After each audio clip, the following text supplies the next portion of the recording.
ਇਹ ਮਸਲੇ ਇੰਨੇ ਗੰਭੀਰ ਆ ਜਿਨ੍ਹਾਂ ਨੂੰ ਇਹਦੀ ਗੰਭੀਰਤਾ ਨਹੀਂ ਸਮਝ ਆ ਰਹੀ ਤਾਂ ਸਿਰ ਜੋੜ ਕੇ ਬੈਠ ਕੇ ਇਹਦੀ ਗੰਭੀਰਤਾ ਨੂੰ ਸਮਝੀਏ। ਪਟੀਸ਼ਨ ਫਾਈਲ ਕਰਤੀ। ਇੱਕ ਪਟੀਸ਼ਨ ਦੇ ਗਰਾਊਂਡਸ ਕੀ ਹੋਣੇ ਚਾਹੀਦੇ ਆ ਇਹ ਕਿਸੇ ਨਾਲ ਡਿਸਕਸ ਨਹੀਂ। 31 ਦੀਆਂ 31 ਜਥੇਬੰਦੀਆਂ ਦਾ ਉਸ ਪਟੀਸ਼ਨ ਦੇ ਉੱਤੇ ਡਿਸੀਜਨ ਇੱਕ ਆ ਨਹੀਂ ਆ ਇਹ ਕਿਸੇ ਨੇ ਡਿਸਾਈਡ ਨਹੀਂ ਕੀਤਾ। ਜੇ ਉਹ ਕੇਸ ਇੱਕ ਵਾਰੀ ਡਿਸਾਈਡ ਹੋ ਗਿਆ ਤਾਂ ਵਾਰੀ-ਵਾਰੀ ਉਹੋ ਜਿਹੇ ਕੇਸ ਸੁਪਰੀਮ ਕੋਰਟ ਨੇ ਮੁੜ ਕੇ ਦਾਖਲ ਹੀ ਨਹੀਂ ਕਰਨੇ। ਤੁਸੀਂ ਮੈਨੂੰ ਕਹਿੰਦੇ ਹੋ ਵੀ ਦੀਪ ਸਿੱਧੂ ਸਾਡੇ ਤੋਂ ਵੱਖ ਚੱਲਦਾ, ਮੈਂ ਵੱਖ ਨਹੀਂ ਚੱਲਦਾ, ਮੈਂ ਤੁਹਾਡੇ ਨਾਲ ਚੱਲਦਾ। ਪਰ ਜਦੋਂ ਤੁਹਾਡੇ ਕੋਲੇ ਕੋਈ ਪਲਾਨ ਨਹੀਂ ਹੁੰਦਾ, ਜਦੋਂ ਤੁਹਾਡੇ ਕੋਲੇ ਕੋਈ ਹੱਲ ਨਹੀਂ ਹੁੰਦਾ, ਤੁਹਾਡੇ ਆਪਦੇ ਕੋਲੇ ਇੱਕ ਕੋਈ ਪਲਾਨ ਆਫ ਐਕਸ਼ਨ ਨਹੀਂ ਆ, ਫਿਰ ਮੈਂ ਆਪਦੀ ਧਰਤੀ ਨਾਲ ਕਿਵੇਂ ਗਦਾਰੀ ਕਰ ਲਾਂ। ਖੇਤੀ ਕਾਨੂੰਨਾਂ ਦੇ ਮਸਲੇ ਨੂੰ ਲੈ ਕੇ ਅੱਜ ਦੀਪ ਸਿੱਧੂ ਨੇ ਲਾਈਵ ਹੋ ਕੇ ਕਿਸਾਨ ਜਥੇਬੰਦੀਆਂ ਦੇ ਸੰਘਰਸ਼ ਕਰਨ ਦੇ ਤਰੀਕੇ ਤੇ ਬੋਲਦਿਆਂ ਜਥੇਬੰਦੀਆਂ ਬਾਰੇ ਵੱਡੀਆਂ ਗੱਲਾਂ ਆਖੀਆਂ ਨੇ। ਦੀਪ ਸਿੱਧੂ ਨੇ ਕਿਹਾ ਕਿ ਕਿਸਾਨ ਜਥੇਬੰਦੀਆਂ ਬਿਨਾਂ ਪਲਾਨ ਦੇ ਆਪਣੇ ਪ੍ਰੋਗਰਾਮ ਲੀਕ ਰਹੀਆਂ ਨੇ। ਇਸ ਤਰੀਕੇ ਨਾਲ ਅਸੀਂ ਕਦੇ ਵੀ ਜਿੱਤ ਹਾਸਲ ਨਹੀਂ ਕਰ ਸਕਦੇ। ਇਸ ਤੋਂ ਇਲਾਵਾ ਕਿਸਾਨ ਜਥੇਬੰਦੀਆਂ ਦੇ ਵੱਲੋਂ ਜੋ ਖੇਤੀ ਬਿੱਲਾਂ ਵਿਰੁੱਧ ਸੁਪਰੀਮ ਕੋਰਟ 'ਚ ਪਟੀਸ਼ਨ ਦਾਇਰ ਕੀਤੀ ਗਈ ਆ, ਉਸ ਤੇ ਵੀ ਦੀਪ ਸਿੱਧੂ ਨੇ ਵੱਡੇ ਸਵਾਲ ਖੜੇ ਕੀਤੇ ਨੇ। ਸਤਿ ਸ਼੍ਰੀ ਅਕਾਲ ਜੀ, ਮੈਂ ਆਸ ਕਰਦਾ ਤੁਸੀਂ ਸਾਰੇ ਤੰਦਰੁਸਤ ਹੋਵੋਗੇ, ਠੀਕ ਹੋਵੋਗੇ। ਗੱਲ ਬੜੀ ਗੰਭੀਰ ਆ, ਇਸ ਕਰਕੇ ਕਰਨੀ ਜ਼ਰੂਰੀ ਆ ਤੇ ਸੰਗਤ ਨਾਲ ਕਰਨੀ ਜ਼ਰੂਰੀ ਆ। ਮੈਨੂੰ ਪਤਾ ਲੱਗਿਆ ਵੀ ਕਿਸਾਨ ਜਥੇਬੰਦੀਆਂ 'ਚੋਂ ਇੱਕ ਜਥੇਬੰਦੀ ਸੁਪਰੀਮ ਕੋਰਟ ਚਲੀ ਗਈ ਆ ਤੇ ਸੁਪਰੀਮ ਕੋਰਟ ਜਾ ਕੇ ਉਹਨਾਂ ਨੇ ਉੱਥੇ ਰਿਟ ਪਟੀਸ਼ਨ ਫਾਈਲ ਕਰਤੀ ਆ ਇਹ ਜਿਹੜੀ ਲੈਜਿਸਲੇਸ਼ਨ ਆ ਉਹਨੂੰ ਚੈਲੰਜ ਕਰਨ ਵਾਸਤੇ। ਮੈਂ ਇਹ ਸਮਝਦਾ ਵੀ ਇਹ ਸੰਘਰਸ਼ ਨੂੰ ਜੇ ਕੋਈ ਇਸ ਟਾਈਮ ਬਿਨਾਂ ਕਿਸੇ ਸੇਧ ਤੋਂ, ਬਿਨਾਂ ਕਿਸੇ ਦਿਸ਼ਾ ਤੋਂ, ਇਸ ਸਟੈਪ ਤੋਂ ਮੈਨੂੰ ਇਹ ਸਮਝ ਆਉਂਦੀ ਆ ਜੇ ਕੋਈ ਤੋੜ ਰਿਹਾ ਤਾਂ ਉਹ ਜਥੇਬੰਦੀਆਂ ਖੁਦ ਤੋੜ ਰਹੀਆਂ। ਉਹਨਾਂ ਨੂੰ ਸੋਚਣ ਦੀ, ਸਮਝਣ ਦੀ ਜ਼ਰੂਰਤ ਆ। ਮੈਂ ਨਿੰਦ ਨਹੀਂ ਰਿਹਾ ਕਿਸੇ ਨੂੰ, ਪਰ ਇਹ ਮਸਲੇ ਇੰਨੇ ਗੰਭੀਰ ਆ ਜਿਨ੍ਹਾਂ ਨੂੰ ਇਹਦੀ ਗੰਭੀਰਤਾ ਨਹੀਂ ਸਮਝ ਆ ਰਹੀ ਤਾਂ ਸਿਰ ਜੋੜ ਕੇ ਬੈਠ ਕੇ ਇਹਦੀ ਗੰਭੀਰਤਾ ਨੂੰ ਸਮਝੀਏ। ਕਿਉਂ ਨਹੀਂ ਸਮਝ ਆ ਰਹੀ, ਕਿਉਂ ਮੈਨੂੰ ਇਹ ਲੱਗਿਆ ਮੈਂ ਇਹ ਦੱਸਣਾ ਜ਼ਰੂਰੀ ਸਮਝਦਾ। ਇਸ ਕਰਕੇ ਕਿਉਂਕਿ ਲੋਕਾਂ 'ਚ ਇੰਨਾ ਜ਼ਿਆਦਾ ਉਭਾਰ ਆ, ਲੋਕਾਂ ਨੇ ਜਜ਼ਬਾ ਦਿਖਾਇਆ। ਅਸੀਂ ਮੋਰਚੇ ਵਿੱਢੀ ਬੈਠੇ ਹਾਂ, ਪੱਕੇ ਮੋਰਚੇ ਵਿੱਢੀ ਬੈਠੇ ਹਾਂ। ਤੁਸੀਂ ਮੈਨੂੰ ਜੋ ਕਹੀ ਜਾਓ ਮਰਜ਼ੀ, ਮੈਨੂੰ ਉਹਦੇ ਨਾਲ ਕੋਈ ਫਰਕ ਨਹੀਂ ਪੈਂਦਾ। ਪਰ ਜਦੋਂ ਤੁਹਾਡੇ ਕੋਲੇ ਮੈਨੂੰ ਕੋਈ ਵਿਜ਼ਨ ਨਹੀਂ ਦਿਖਦਾ ਜਥੇਬੰਦੀਆਂ ਕੋਲੇ, ਜਾਂ ਤੁਹਾਡੇ ਕੋਲੇ ਮੈਨੂੰ ਕੋਈ ਪਲਾਨ ਬੀ ਨਹੀਂ ਦਿਸਦਾ, ਮੈਂ ਕਿਹਾ ਸੀ ਇਹਨਾਂ ਕੋਲੇ ਪਲਾਨ ਬੀ ਹੈ ਨਹੀਂ। ਸੋ ਗੱਲ ਆਏ ਆ, ਜਦੋਂ ਸੁਪਰੀਮ ਕੋਰਟ ਜਾਣਾ ਮਸਲੇ ਨੂੰ ਲੈ ਕੇ, ਕਾਨੂੰਨੀ ਲੜਾਈ ਲੜਨੀ ਆ, ਉਹਦੀ ਰਣਨੀਤੀ ਕੀ ਹੋਣੀ ਚਾਹੀਦੀ ਹੈ, ਇਹ ਵੀ ਬਹੁਤ ਲਾਜ਼ਮੀ ਤੇ ਜ਼ਰੂਰੀ ਗੱਲ ਆ। ਰਣਨੀਤੀ ਮੈਨੂੰ ਨਹੀਂ ਲੱਗਦਾ ਇਹਨਾਂ ਨੇ ਬਣਾਈ ਆ, ਕਿਉਂਕਿ ਪਟੀਸ਼ਨ ਫਾਈਲ ਕਰਤੀ। ਇੱਕ ਪਟੀਸ਼ਨ ਦੇ ਗਰਾਊਂਡਸ ਕੀ ਹੋਣੇ ਚਾਹੀਦੇ ਆ ਇਹ ਕਿਸੇ ਨਾਲ ਡਿਸਕਸ ਨਹੀਂ ਹੋਇਆ। 31 ਦੀਆਂ 31 ਜਥੇਬੰਦੀਆਂ ਦਾ ਉਸ ਪਟੀਸ਼ਨ ਦੇ ਉੱਤੇ ਡਿਸੀਜਨ ਇੱਕ ਆ ਨਹੀਂ ਆ ਇਹ ਕਿਸੇ ਨੇ ਡਿਸਾਈਡ ਨਹੀਂ ਕੀਤਾ। ਕਿਹੜੇ ਲੀਗਲ ਬ੍ਰੇਨਸ ਨੇ ਉਹਦੇ ਗਰਾਊਂਡਸ ਤੇ ਆਪਦਾ ਸਿਰ ਜੋੜ ਕੇ ਬੈਠੇ ਆ ਤੇ ਗਰਾਊਂਡਸ ਕ੍ਰੀਏਟ ਕੀਤੇ ਆ, ਇਹ ਫਿਰ ਵੀ ਛੁਪੀ ਹੋਈ ਗੱਲ ਆ। ਅਗਲੀ ਗੱਲ, ਜਦੋਂ ਪਟੀਸ਼ਨ ਫਾਈਲ ਹੁੰਦੀ ਆ, ਤੁਹਾਡਾ ਸੁਪਰੀਮ ਕੋਰਟ 'ਚ AOR ਐਡਵੋਕੇਟ ਔਨ ਰਿਕਾਰਡ ਕੌਣ ਆ? ਤੁਹਾਡਾ ਸੁਪਰੀਮ ਕੋਰਟ ਦੇ ਅੰਦਰ ਕਾਉਂਸਲ ਕੌਣ ਆ?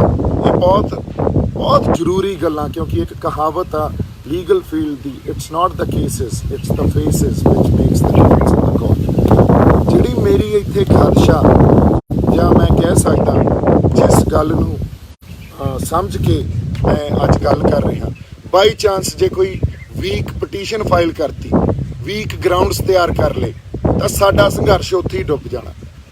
ਕੋਰਟ ਨੇ ਐਡਜੂਡੀਕੇਟ ਕਰ ਦੇਣਾ ਗਵਰਨਮੈਂਟ ਦੇ ਫੇਵਰ 'ਚ, ਕਿਉਂਕਿ ਗਵਰਨਮੈਂਟ ਹੋ ਸਕਦਾ ਕਿਤੇ ਨਾ ਕਿਤੇ ਸਰਕਾਰ ਕੋਈ weak petition, weak case court 'ਚ ਕਿਸੇ ਜਥੇਬੰਦੀ ਦੇ ਥਰੂ ਫਾਈਲ ਕਰਾ ਲੇ। ਉਹ ਫਾਈਲ ਕਰਾਉਣ ਤੋਂ ਬਾਅਦ ਆਪਦੇ ਫੇਵਰ 'ਚ ਉਹਨੂੰ ਡਿਸਾਈਡ ਕਰਵਾ ਲੇ।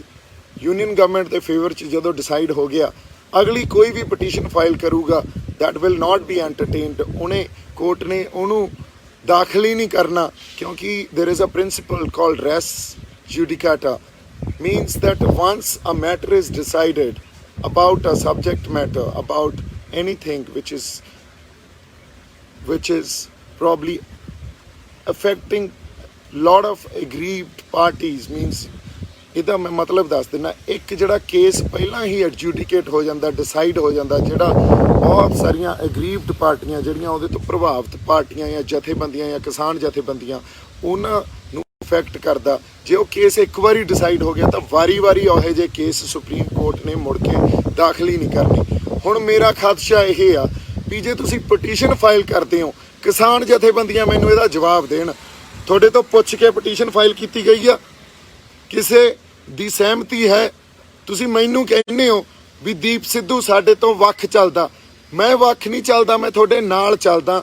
ਪਰ ਜਦੋਂ ਤੁਹਾਡੇ ਕੋਲੇ ਕੋਈ ਪਲਾਨ ਨਹੀਂ ਹੁੰਦਾ, ਜਦੋਂ ਤੁਹਾਡੇ ਕੋਲੇ ਕੋਈ ਹੱਲ ਨਹੀਂ ਹੁੰਦਾ, ਤੁਹਾਡੇ ਆਪਦੇ ਕੋਲੇ ਇੱਕ ਕੋਈ ਪਲਾਨ ਆਫ ਐਕਸ਼ਨ ਨਹੀਂ ਆ, ਫਿਰ ਮੈਂ ਆਪਦੀ ਧਰਤੀ ਨਾਲ ਕਿਵੇਂ ਗਦਾਰੀ ਕਰ ਲਾਂ? ਕਿਵੇਂ ਮੈਂ ਤੁਹਾਡੇ ਪਿੱਛੇ ਲੱਗ ਜਾਂ? ਕਿਵੇਂ ਮੈਂ ਇਹ ਕਹਿ ਦਾਂ ਵੀ ਜੋ ਤੁਸੀਂ ਕਹੋਗੇ ਉਹੀ ਕਰਾਂਗੇ? ਫਿਰ ਤਾਂ ਇਹ ਤਾਂ ਗੁਲਾਮੀ ਦੀ ਨਿਸ਼ਾਨੀ ਹੁੰਦੀ ਆ। ਇਸ ਕਰਕੇ ਮੇਰੀ ਬਹੁਤ ਵੱਡੀ ਇਹ ਇਸ ਟਾਈਮ ਇਹ ਚਿੰਤਾ ਏਡੀ ਗੰਭੀਰ ਆ। ਵੀਕ ਗਰਾਊਂਡਸ ਤੇ ਹੋਈ, AOR ਵੀਕ ਹੋਇਆ ਜਿਹੜਾ ਐਡਵੋਕੇਟ ਔਨ ਰਿਕਾਰਡ ਆ, ਜਾਂ ਸਾਡਾ ਚੰਗਾ ਕਾਉਂਸਲ ਨਹੀਂ ਹੋਇਆ ਉੱਥੇ ਸੁਪਰੀਮ ਕੋਰਟ 'ਚ। ਅਸੀਂ ਇੱਕ ਮੋਰਚਾ ਜਿਹੜਾ ਬਹੁਤ ਵੱਡੀ ਲੜਾਈ ਸਾਨੂੰ ਜਿੱਤ ਕੇ ਦੇ ਸਕਦਾ, ਜਾਂ ਉੱਥੇ ਅਸੀਂ ਲੜਾਈ ਇਸ ਤਰ੍ਹਾਂ ਲੜ ਸਕਦੇ ਹਾਂ ਜੇ ਕਿਤੇ ਉੱਥੇ ਸਰਕਾਰਾਂ ਨੇ ਗੱਲ ਨਹੀਂ ਸੁਣੀ। ਫਿਰ ਅਸੀਂ ਨਿਆਂ ਲੈਣ ਗਏ, ਉੱਥੇ ਜਦੋਂ ਨਿਆਂ ਲਈਦਾ ਹੁੰਦਾ, ਕਿਸੇ ਲੈਜਿਸਲੇਸ਼ਨ ਨੂੰ ਚੈਲੰਜ ਕਰੀਦਾ ਹੁੰਦਾ, ਉਹਦੇ ਗਰਾਊਂਡਸ ਬਹੁਤ ਜ਼ਿਆਦਾ ਇੰਪੋਰਟੈਂਟ ਹੁੰਦੇ ਆ। ਉਹਦੇ ਗਰਾਊਂਡਸ 'ਤੇ ਬੜਾ ਮੱਥਾ ਮਾਰਨਾ ਪੈਂਦਾ। ਕੌਂਸਟੀਟਿਊਸ਼ਨਲ ਐਕਸਪਰਟ, ਸੰਵਿਧਾਨ ਦੇ ਐਕਸਪਰਟ ਜਿਹੜੇ ਲਾਇਰਸ ਆ ਉਹ ਬੈਠਦੇ ਆ, ਉਹ ਸਿਰ ਜੋੜ ਕੇ ਉਹਦੇ ਗਰਾਊਂਡਸ 'ਤੇ ਮੱਥਾ ਮਾਰ ਕੇ ਪਟੀਸ਼ਨ 'ਚ ਦਾਖਲ ਕਰਕੇ ਉਹਨੂੰ ਫਾਈਲ ਕਰਦੇ ਆ, ਅਤੇ ਉਹਨਾਂ 'ਤੇ ਫਿਰ ਬਹਿਸ ਹੁੰਦੀ ਆ ਕਿਸੇ ਚੰਗੇ ਕਾਉਂਸਲ ਨੂੰ ਲੈ ਕੇ, ਕੌਂਸਟੀਟਿਊਸ਼ਨ ਦੇ ਐਕਸਪਰਟ ਨੂੰ ਲੈ ਕੇ। ਮੈਨੂੰ ਨਹੀਂ ਲੱਗਦਾ ਜਿਸ ਜਥੇਬੰਦੀ ਨੇ ਇਹ ਫਾਈਲ ਕੀਤੀ ਹੈ, ਜੇ ਬਾਕੀ ਜਥੇਬੰਦੀਆਂ ਦੀ ਇਹਦੇ 'ਤੇ ਸਹਿਮਤੀ ਆ ਤਾਂ ਇਹ ਸਾਰਾ ਕੁਝ ਕੀਤਾ ਗਿਆ। ਮੈਨੂੰ ਐਂ ਲੱਗਦਾ ਸਰਕਾਰ ਨੇ ਇੱਕ ਵੀਕ ਪਟੀਸ਼ਨ ਫਾਈਲ ਕਰਾ ਲੈਣੀ ਆ, ਸਰਕਾਰ ਨੇ ਆਪਦੇ ਫੇਵਰ 'ਚ ਸੁਪਰੀਮ ਕੋਰਟ ਤੋਂ ਡਿਸਾਈਡ ਵੀ ਕਰਾ ਲੈਣੀ ਆ, ਮੁੜ ਕੇ ਅਸੀਂ ਸੁਪਰੀਮ ਕੋਰਟ ਜਾਣ ਜੋਗੇ ਵੀ ਨਹੀਂ ਰਹਿਣਾ। ਸੋ ਬਾਈ ਜੀ, ਤੁਸੀਂ ਮਸਲੇ ਦੀ ਗੰਭੀਰਤਾ ਨੂੰ ਕਿਉਂ ਨਹੀਂ ਸਮਝ ਰਹੇ? ਕਿਸਾਨ ਜਥੇਬੰਦੀਆਂ ਨੂੰ ਮੇਰੀ ਬੇਨਤੀ ਆ ਹੱਥ ਜੋੜ ਕੇ, ਤੁਸੀਂ ਕਿਉਂ ਇੱਕ ਦੂਜੇ ਨੂੰ ਨਿੰਦਣ 'ਚ ਲੱਗੇ ਹੋ? ਮੈਂ ਕਿਹਾ ਸੀ ਤੁਹਾਡੇ ਕੋਲੇ ਪਲਾਨ ਵੀ ਹੈ ਨਹੀਂ। ਇਸ ਪਟੀਸ਼ਨ ਦੇ ਫਾਈਲ ਹੋਣ ਤੋਂ ਮੈਨੂੰ ਪਤਾ ਲੱਗ ਗਿਆ ਤੁਹਾਡੇ ਕੋਲੇ ਪਲਾਨ ਵੀ ਹੈ ਨਹੀਂ। ਸੋ ਜੇ ਤੁਸੀਂ ਲੋਕਾਂ ਦੇ ਇਸ ਉਭਾਰ ਨੂੰ, ਲੋਕਾਂ ਦੇ ਹੌਸਲੇ ਨੂੰ, ਲੋਕਾਂ ਦੇ ਅੰਦਰ ਜਿਹੜਾ ਜਜ਼ਬਾ ਉਹਨੂੰ ਇਸ ਤਰ੍ਹਾਂ ਨਾਲ ਗਲਤ ਸਟੈਪ ਲੈ ਕੇ ਵੇਚਣਾ, ਫਿਰ ਕੀ ਕਰ ਸਕਦੇ ਹਾਂ ਅਸੀਂ? ਇੱਥੇ ਮੋਰਚਿਆਂ ਤੇ ਬੈਠ ਕੇ ਕੱਲਾ ਇੱਥੇ ਸਾਨੂੰ ਬੈਠ ਕੇ ਕੁਛ ਨਹੀਂ ਨਿਕਲਣਾ। ਮੈਂ ਕਿਹਾ ਬੰਦੀ ਕਰੀਏ, ਆ ਜਾਓ ਆਪਾਂ ਵੱਖ ਸਟੇਟਾਂ ਨਾਲ, ਹੋਰ ਸਟੇਟਾਂ ਨਾਲ ਵੀ ਆਪਦੀ ਇਹ ਮੁਹਿੰਮ ਉੱਥੋਂ ਤੱਕ ਲੈ ਕੇ ਜਾਈਏ, ਇਹਨੂੰ ਪੂਰੇ ਭਾਰਤ 'ਚ ਫੈਲਾਈਏ, ਬਾਕੀ ਸੂਬਿਆਂ ਨਾਲ ਗੱਲ ਕਰਕੇ। ਉਹਦੇ ਤੇ ਕਹਿੰਦੇ ਸਾਡੇ ਕੋਲੇ ਤਾਂ ਬਹੁਤ ਯੂਨੀਅਨਾਂ ਵੱਖ-ਵੱਖ ਸਟੇਟਾਂ 'ਚ ਬੈਠੀਆਂ, ਅਸੀਂ ਤਾਂ ਯੂਨੀਅਨਾਂ ਬੈਠੀਆਂ ਤਾਂ ਉਹਨਾਂ ਨਾਲ ਗੱਲ ਕਰੋ, ਇਸ ਅੰਦੋਲਨ ਨੂੰ ਉੱਥੇ ਵੀ ਪੈਦਾ ਕਰੋ। ਇਹ ਕੌਣ ਕਰੂਗਾ? ਕੀ ਸਟੈਪ ਲਏ ਜਾ ਰਹੇ ਆ ਇਸ ਲਈ? ਮੈਂ ਕਿਤੇ ਦਾ ਕਹੀ ਜਾਣਾ, ਰੇਲਾਂ ਰੋਕੀ ਜਾਂਦੇ ਆ ਅਸੀਂ। ਰੇਲਾਂ ਰੋਕਣ ਦਾ ਜਿੰਨਾ ਖਰਚਾ ਸੈਂਟਰ ਲੂਜ਼ ਕਰ ਰਿਹਾ, ਜਿਹੜੀ ਉਹਦੀ ਕਮਾਈ, ਉਹ ਪੰਜਾਬ ਤੇ ਪੈ ਜਾਣਾ, ਸਾਨੂੰ ਸਾਡੀਆਂ ਜੇਬਾਂ 'ਚੋਂ ਦੇਣਾ ਪੈਣਾ। ਕਿਉਂ ਨਹੀਂ ਅਸੀਂ ਸਮਝ ਰਹੇ ਗੱਲਾਂ ਨੂੰ? ਅਸੀਂ ਦੂਰਦਰਸ਼ੀ ਹੋ ਕੇ ਕਿਉਂ ਨਹੀਂ ਸੋਚਦੇ? ਕਿਉਂ ਨਹੀਂ ਇਹਦੀ ਸੇਧ ਡਿਸਾਈਡ ਕਰਦੇ? ਇਕੱਠੇ ਸਿਰ ਜੋੜ ਕੇ ਬੈਠ ਕੇ ਇਹਨੂੰ ਡਿਸਾਈਡ ਕਰੀਏ। ਮੈਨੂੰ ਤੁਹਾਡੇ ਨਾਲ ਆ ਕੇ ਗੱਲ ਕਰਨਾ ਜਾਂ ਨਿੰਦਿਆ ਕਰਨ ਦਾ ਕੋਈ ਮਤਲਬ ਨਹੀਂ ਆ, ਪਰ ਇੰਨੇ ਗੈਰ ਜ਼ਿੰਮੇਦਾਰਾਨਾ ਸਟੈਪ ਜਦੋਂ ਲਏ ਜਾਂਦੇ ਆ ਤਾਂ ਬੜਾ ਮਨ ਨੂੰ ਦੁਖੀ ਹੁੰਦੇ ਆ, ਜਾਂ ਮਨ ਨੂੰ ਇੱਕ ਠੇਸ ਲੱਗਦੀ ਆ ਵੀ ਇਹ ਕੀ ਹੋ ਜਾਂਦਾ ਯਾਰ। ਇਹਦੇ ਬਾਰੇ ਤਾਂ ਗੱਲ ਹੁਣ ਕੀਤੀ ਜਾਣੀ ਚਾਹੀਦੀ ਆ। ਨਹੀਂ ਮੈਂ ਫੇਰ ਆਪਦੇ ਲੋਕਾਂ ਲਈ ਜਾਂ ਆਪਦੀ ਮਿੱਟੀ ਲਈ ਗਦਾਰੀ ਕਰੂੰਗਾ। ਮੇਰੇ ਤੋਂ ਨਹੀਂ ਹੁੰਦਾ ਜੀ, ਮੇਰੀ ਜਾਗਦੀ ਆ ਜ਼ਮੀਰ। ਮੈਂ ਇਹ ਕਹਾਂ ਵੀ ਅੱਜ ਤੁਹਾਡੀ ਹਾਂ 'ਚ ਹਾਂ ਮਿਲਾ ਕੇ, ਜੇ ਤੁਹਾਡੇ ਕੋਲੇ ਕੋਈ ਪਲਾਨ ਹੀ ਨਹੀਂ ਆ, ਤੁਹਾਡੀ ਹਾਂ 'ਚ ਹਾਂ ਮਿਲਾ ਕੇ ਮੈਂ ਕਹਾਂ ਜਿਵੇਂ ਤੁਸੀਂ ਕਹੋਗੇ ਉਵੇਂ ਕਰੂੰਗਾ, ਤਾਂ ਫਿਰ ਮੈਨੂੰ ਲੱਗਦਾ ਉਹ ਜਾਂ ਤਾਂ ਗੁਲਾਮੀ ਹੋਊਗੀ ਜਾਂ ਗਦਾਰੀ ਹੋਊਗੀ। ਮੇਰੇ ਤੋਂ ਦੋਵੇਂ ਹੀ ਨਹੀਂ ਹੋ ਸਕਦੀਆਂ। ਆਪਾਂ ਸਿਰ ਜੋੜ ਕੇ ਬੈਠੀਏ, ਰਾਹ ਲੱਭੀਏ, ਰਾਹ ਲੱਭੇ ਜਾ ਸਕਦੇ ਆ।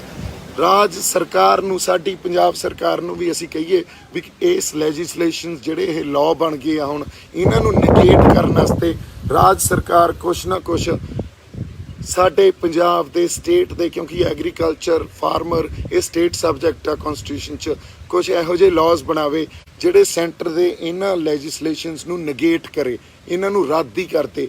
ਸੋ ਇਸ ਕਰਕੇ ਅਸੀਂ ਕਰ ਸਕਦੇ ਹਾਂ, ਹੱਲ ਵੀ ਲੱਭ ਸਕਦੇ ਹਾਂ, ਹੈਗੇ ਆ ਹੱਲ ਸਾਡੇ ਕੋਲੇ।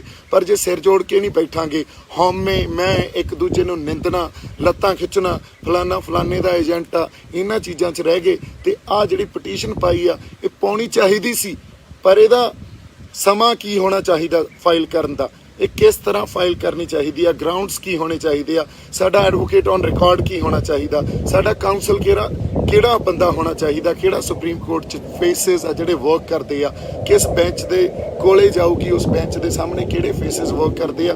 all that has to be considered. I don't know why we are not brainstorming about anything, but we are blaming each other.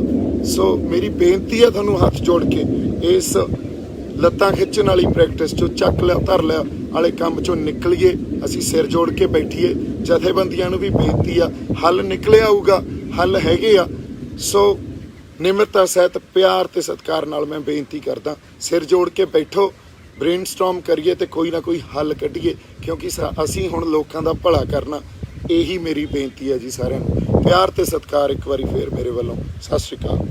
ਦੱਸ ਦਈਏ ਕਿ ਕੁਝ ਦਿਨਾਂ ਤੋਂ ਕਿਸਾਨ ਜਥੇਬੰਦੀਆਂ ਤੇ ਦੀਪ ਸਿੱਧੂ ਵਿਚਕਾਰ ਥੋੜਾ ਮਨਮੁਟਾਵ ਹੁੰਦਾ ਦਿਖਾਈ ਦੇ ਰਿਹਾ ਹੈ, ਜਿਸ ਤੋਂ ਬਾਅਦ ਦੀਪ ਸਿੱਧੂ ਨੇ ਕਿਸਾਨ ਜਥੇਬੰਦੀਆਂ ਦੀ ਸਹਿਮਤੀ ਤੋਂ ਬਿਨਾਂ 4 ਅਕਤੂਬਰ ਨੂੰ ਸ਼ੰਭੂ ਬਾਰਡਰ ਤੇ ਧਰਨਾ ਵੀ ਰੱਖਿਆ ਸੀ। ਤੇ ਅੱਜ ਫਿਰ ਤੋਂ ਲਾਈਵ ਹੋ ਕੇ ਦੀਪ ਸਿੱਧੂ ਨੇ ਕਿਸਾਨ ਜਥੇਬੰਦੀਆਂ ਦੇ ਸੰਘਰਸ਼ ਕਰਨ ਦੇ ਤਰੀਕੇ ਤੇ ਵੱਡੇ ਸਵਾਲ ਖੜੇ ਕੀਤੇ ਨੇ। Bureau report, Spokesman TV.